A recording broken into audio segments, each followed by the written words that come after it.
Hello guys, तर स्वागत आहे तुमचं आपल्या या यूट्यूब चॅनलवरती. मित्रांनो, चॅनलवर नवीन असाल तर चॅनलला सबस्क्राईब नक्की करा आणि अशाच नवनवीन अपडेट्स आपल्या चॅनलवरती पाहत राहा. चला तर मग व्हिडिओकडे बोलूयात. तर राणी जी आहे ती इंद्राला म्हणत असे की सर, तुम्ही जे काही वागला आहेत ना ते मला अजिबात आवडलेलं नाही आहे आणि माझं एक ऐका. यानंतर तुम्ही मालती मॅडमला या विषयाबद्दल अजिबात बोलायचं नाही, या विषयाबद्दल अजिबात चर्चा करायची नाही. मला अजून वाद नको या घरामध्ये. तर आता इथे इंद्रा जो आहे तो राणीला म्हणत असतो की राणी, तुला कळत नाही आहे का, ती पुस्तकं आपल्यासाठी किती महत्त्वाची आहे आणि आईला तर समजूनच घ्यायचं नाही. आई कशी बिहेव करते तू पाहिलं ना, किती वियर्ड बिहेव करते. हे असं नाही केलं पाहिजे, तिने आपल्याला समजून घ्यायला पाहिजे. तर आता इथे इंद्रा आईबद्दल बोलत असतो आणि राणी म्हणत असते की सर प्लीज, तुम्ही आईवरती असा आवाज चढवलेला मला अजिबात चालणार नाही. आणि इकडे बाहेर आवाज आहे ते आणखीनही ते पुस्तकांची जी काही आग आणि धूळ जी लागलेली असते ते झटकत असतात. त्यावेळी आता इथे मालती लगेचच आबांकडे येते आणि बोलते की इंद्राला काही कळतं की नाही, काय गरज होती त्या चुलीमध्ये हात घालून स्वतःचा हात भाजून घेण्याची, फक्त त्या मुलीच्या पुस्तकासाठी. तर आता इथे आबा बोलतात की मालती, तुम्हाला कळत नाही आहे का, इंद्रा आणि राणीसाठी त्या पुस्तकाची किंमत काय आहे. तुम्ही त्यांना समजून घ्या मालती, तुम्ही त्यांना समजूनच घेत नाही आहात. तर त्यावेळी मालती बोलते की हे पहा, मला ना त्या पुस्तकांची किंमत हे ना त्या मुलीची. तर त्यानंतर आता इथे आबा बोलतात की त्या राणीने एवढं काय केलं हो तुमचं, जी तुम्हाला अजिबात तिची किंमतच नाही आहे. ती आपल्यासाठी हे सगळं करत आहे. जर तिने अभ्यास केला तर उद्या ती आपल्यासाठीच वकील होणार आहे आणि तुम्हाला हे समजून घ्यायचंच नाही आहे. तर मालती म्हणते की नाही, तुम्हा दोघांना मला समजून घ्यायचं नाही आहे. मला सांगा, त्या घड्याळाची किंमत अजिबात नाही आहे का तुमच्या मते. तर त्यावेळी आता इथे आबा बोलतात की हे पहा मालती, आता त्या घड्याळापेक्षा महत्त्वाची राणीची पुस्तकं होती आणि तुम्ही कसं वागलात, तुम्हाला हे शोभतंय का मालती. हे हे जे काही केले ना त्याचा आज मला प्रचंड राग येतोय तुमचा. तुम्ही का असं वागलात, तुम्ही असं वागायला नको होतं मालती. तुम्ही हे जे काही केले ना ते साफ चुकीचं आहे. तर त्यानंतर मालती म्हणते की म्हणजे तुम्हालाही त्या घड्याळाची किंमत शून्य वाटते का. मी एवढी प्रेमाने ती घड्याळ इंद्रासाठी दिली होती आणि इंद्राला देखील त्याची भावना, त्याची माया, तो सगळं काही विसरला. मी कोणत्या भावनाने दिली होती, एक आईची माया काय असते, आणि ती घड्याळ घेण्यासाठी मीही खूप कष्ट केले आहेत. तर त्यानंतर इथे आबा बोलतात की मालती, अगं तुला हे दिसत नाही आहे का, इंद्राने राणीला ती पुस्तके किती प्रेमाने दिली होती. तर त्यावेळी मालती आणखीनच भडकते. मालती म्हणते की म्हणजे तुम्हाला इंद्राचं त्या राणीसाठीचं प्रेम दिसतं, पण माझं प्रेम इंद्रासाठीचं तुम्हाला दिसत नाही आहे का. मलाही असंच वाटतं की मी एवढ्या प्रेमाने त्याला ती घड्याळ दिली होती आणि त्याने फक्त त्या पुस्तकांसाठी माझी भावना शून्य केली आणि त्याच गोष्टीचा मला राग आला आहे. तर त्यानंतर आबा बोलतात की तुम्ही काय बोलताय मालती. मालती म्हटलेली आहे की या नालायक मुलीसाठी त्याने हे सगळं केलं आणि मला ते अजिबात सहन झालेलं नाही. तर त्यानंतर आबा भडकले. आबा खूप काही बोलले, मालती तुम्हाला हे अजिबात शोभत नाही आणि आता हे सगळं थांबवा. तर त्यानंतर मालती आणि आबा दोघेही जण एकमेकांशी बोलत असतात. तर त्याचवेळी आता विक्रांत तिथे येतो आणि विक्रांत आल्यानंतर मालती आणि आबा दोघेही जण त्या दोघांकडे पाहू लागतात. तिथे विक्रांत आणि उर्मिला दोघेही आलेले असतात. विक्रांत मालतीकडे येतो आणि बोलतो की काकी, मला माहीत आहे काही दिवसांपूर्वी मी तुम्हाला खूप दुखावलं आहे, पण आता मला माझी चूक रिअलाईज झाली आहे आणि मला ती संधी पाहिजे आहे जी की तुम्ही मला माफ कराल आणि मी माफी मागेल आणि तुम्हाला त्या घरामध्ये घेऊन जाईल. तर त्यानंतर आता विक्रांतने ती घड्याळ आणलेली असती जी इंद्राने पुस्तकावाल्याकडे ठेवलेली असते. तर आता विक्रांत बोलतो की काकी, मी ती घड्याळ आणली आहे जी तुम्ही इंद्राला दिली होती. तर त्यानंतर आता ती घड्याळ पाहून इथे मालती खूप खुश होते. तर त्यानंतर विक्रांत लगेचच समोर हात करतो आणि ती घड्याळ तिला दाखवतो. तर त्यावेळी आता इथे विक्रांत बोलतो की काकी, ही घड्याळ घ्या आणि इथे इंद्राला द्या. तर त्यानंतर आता इथे आबा लगेचच बोलतात की मालती, तुम्ही असं काहीही करणार नाही. तर त्यानंतर उर्मिला हे सगळं पाहत असते. तिला माहिती असतं की नक्कीच ही मालती ही घड्याळ घेईल. तर त्यानंतर आता इथे मालती जी आहे ती घड्याळ घेत असतानाच आबांकडे पाहते. तर त्यावेळी आबा बोलतात की मालती, तुम्ही ऐका, ही घड्याळ घेऊ नका, इंद्राला हे आवडणार नाही. तर त्यानंतर इथे मालती बोलते की मला सांगा, ज्यावेळी तो त्या मुलीसाठी ती पुस्तकं घेत होता आणि तो माझी घड्याळ, मी दिलेली घड्याळ त्या माणसाकडे देत होता, त्यावेळी त्याने माझ्या भावनाची किंमत केली का? मग मी आता का विचार करू त्या गोष्टीचा? हे पहा, मी आता त्या गोष्टीचा विचार करणार नाही. मला फक्त हे घड्याळ हवंय म्हणजे हवंय. तर त्यानंतर आबा बोलतात की मालती, इंद्राला आणखी त्रास होईल. प्लीज ती घड्याळ घेऊ नका, माझं ऐका. तर त्यानंतर इथे उर्मिला लगेचच बोलू लागते की मालती आई, हे पहा, विक्रांतने एवढ्या प्रेमाने ती घड्याळ आणली आहे आणि प्लीज त्याचा अपमान होईल, प्लीज असं काही वागू नका. तर त्यानंतर आता इथे मालती ना त्या उर्मिलाकडे पाहते ना विक्रांतकडे, फक्त तिचं लक्ष असतं त्या घड्याळाकडे. विक्रांतला आता मालतीचा चेहरा पाहून कळालेला आहे की ही बाई नक्कीच हे घड्याळ घेईल आणि आपल्या हातात येईल.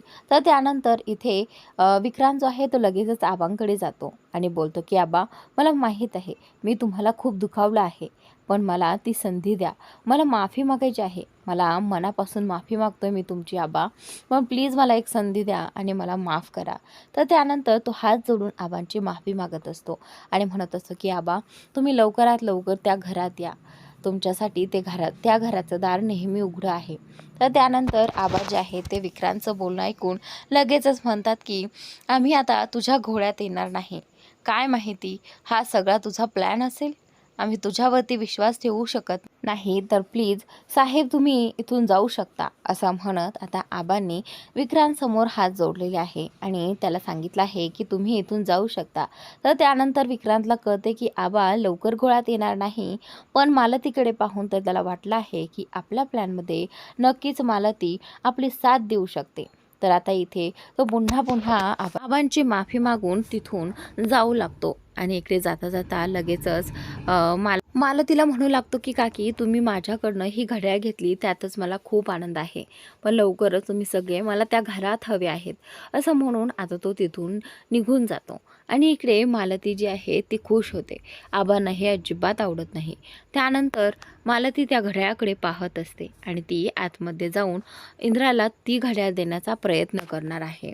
पण आबांनी मालतीला आधीच सांगितलेलं असतं की इंद्राला या सगळ्याने त्रास होणार आहे, प्लीज तुम्ही ती विक्रांतकडून घड्याळ घेऊ नका. इकडे आता राणी इंद्राची काळजी घेत असते आणि म्हणत असते की तुम्ही आज जे काही वागला आहात ना, ते मला अजिबात आवडलं नाही. तेवढ्यात ती आतमध्ये जाते मालती आणि बोलू लागते की मला पण.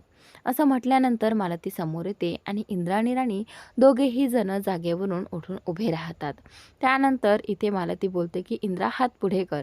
इंद्राला वाटतं की कदाचित आईला पाहायचं असेल की त्याला किती भाजलं आहे, पण मालती इथे वेगळंच काहीतरी करते. राणी मालती आणि इंद्राच्या हाताकडे पाहत असते, त्यावेळी तिला ते घड्याळ दिसतं आणि त्याचनंतर आता इथे इंद्राला जाणवतं की आई त्याच्या हातात घड्याळ घालते. तर तोही घड्याळाकडे पाहतो आणि बोलू लागतो की आई, तू हे घड्याळ कसं काय आणलंस? मला सांग, तुझ्याकडे पैसे होते का? तर त्यावेळी आता इथे मालती बोलते की म्हणजे तू इंद्रा माझ्यावर संशय घेतोय का? तर त्यानंतर इंद्रा बोलतो की नाही आई, पण मला सांग मग तू हे घड्याळ कसं आणलंस?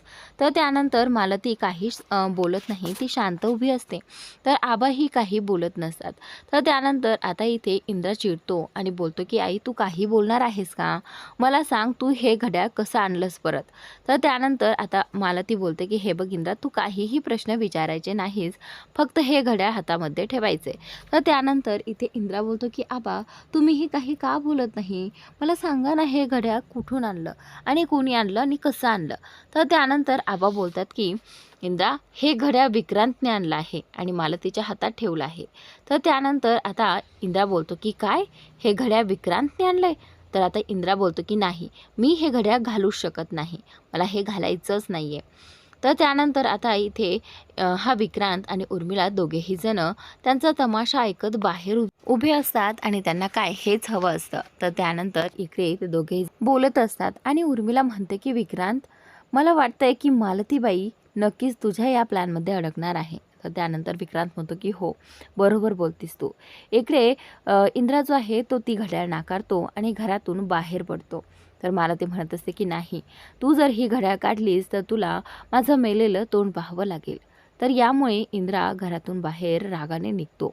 तर बाहेर आल्यानंतर आता त्याच्या हातात विक्रांत आणि उर्मिलाला ते घड्याळ दिसतं. तर विक्रांत बोलतो की नक्कीच आता तो घड्याळ काढणार नाही, म्हणजे तो ती घड्याळ हातामध्येच ठेवणार. तर त्यानंतर आता इकडे उर्मिला बोलते की हो विक्रांत, सगळं काही तुझ्या म्हणण्याप्रमाणे होणार आहे. इकडे आता उर्मिला आणि विक्रांत तिथून निघून जातात. आणि त्यानंतर आता इंद्रा जो आहे तो कपाटामध्ये एखादा शर्ट शोधत असतो. त्याला आज इंटरव्ह्यू द्यायचा असतो, म्हणूनच त्याच्याकडे एखादा चांगला शर्ट हवा असावा असं त्याला वाटू लागतं. तर त्यानंतर राणी तिथे येते आणि बोलते की सर तुम्हाला काय हवं आहे. तर त्यावेळी इंद्रा बोलतो की राणी, मला एक फॉर्मल शर्ट हवा आहे, जो की मी इंटरव्ह्यूमध्ये घालू शकतो. तर त्यानंतर राणी बोलते की असा चालेल का. राणीने पाठीमागे लपवून तो शर्ट आणलेला असतो, जो की तिने स्वतःच इंद्रासाठी शिवलेला असतो.